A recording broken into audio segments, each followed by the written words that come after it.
Membandingkan Indonesia yang populasinya 260 jutaan, ada baiknya sesekali kita berani membandingkan dengan negara Amerika yang penduduknya 330 juta atau membandingkan dengan negara Eropa Barat yang kalau di total jumlah populasinya adalah 370 jutaan. Dari GDP Amerika, nilainya adalah 19,3 triliun dolar. GDP Eropa Barat adalah 16,7 triliun dolar. Indonesia 1 triliun dolar. Sengaja saya tidak membandingkan dengan Cina yang 1,5 miliar populasinya dan India yang 1,2 miliar populasinya. Juga tidak membandingkan GDP Cina yang 13,2 triliun dolar juga dengan GDP India yang 2,6 triliun dolar. Apa yang mau kita bandingkan? Ada 600-an perusahaan besar di Indonesia yang asetnya lebih dari 100 juta dolar. Di Eropa ada 26.000 perusahaan yang asetnya di atas 100 juta dolar. Di Amerika ada lebih dari 39.000 perusahaan yang asetnya di atas 100 juta dolar. Kecil jika dibandingkan Indonesia dengan mereka. Perusahaan di dunia yang memiliki penjualan tahunan di atas 1 billion dolar mencapai 3.500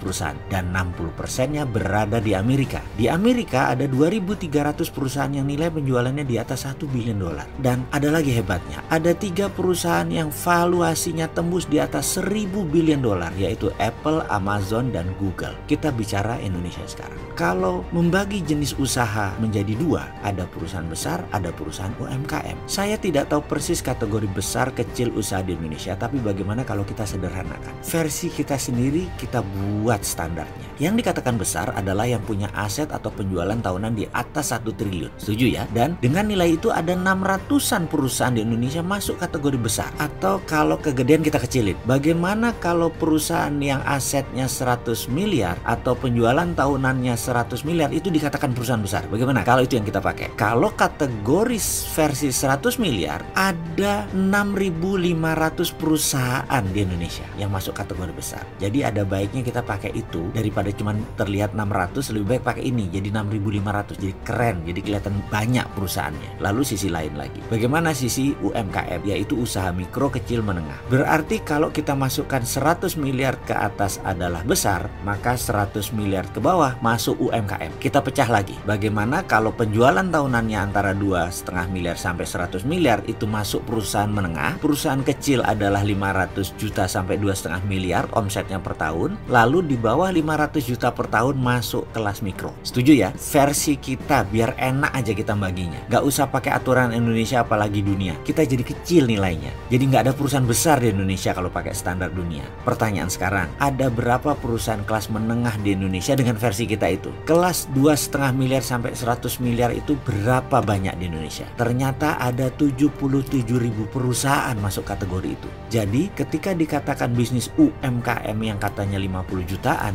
ternyata kalau 77.000 kelasnya menengah, maka yang kecil dan mikro lebih dari 40 juta. Banyak sekali. Maka timbul pertanyaan sekarang, kita NKRI kalau mau maju maka fokus kita ada di mana? Membawa 600 perusahaan tadi menjadi billion dolar asetnya, atau membawa yang 6.500-an perusahaan tadi yang nilainya 100 miliaran menjadi tembus 1 triliun, atau membawa kelas menengah yang 77.000 menjadi kelas besar 100 miliaran. Semua itu yang dibutuhkan oleh negara kita adalah platformnya. Rencanamu opo pejabat? Itu loh pertanyaan berikutnya. Jadi sekali lagi, kalau dibandingkan APBN Indonesia yang sekitar 2.000 triliun atau sekitar 150 billion dolar, di Eropa ada 100 perusahaan yang nilainya sama dengan APBN Indonesia. Di Amerika lebih 500 yang nilainya di atas APBN Indonesia. Misalnya Google, market cap-nya itu 8 kali APBN Indonesia. Pimpinannya CEO doang, gak harus belusukan masuk got untuk jadi CEO di perusahaan tersebut. Gak harus rebutan masjid, gak harus masuk ke kampus-kampus untuk jadi CEO Amazon. Kesimpulan sekali lagi, untuk mencapai usaha di Indonesia yang menjadi beberapa kali lipat dari APBN, maka negara harus hadir.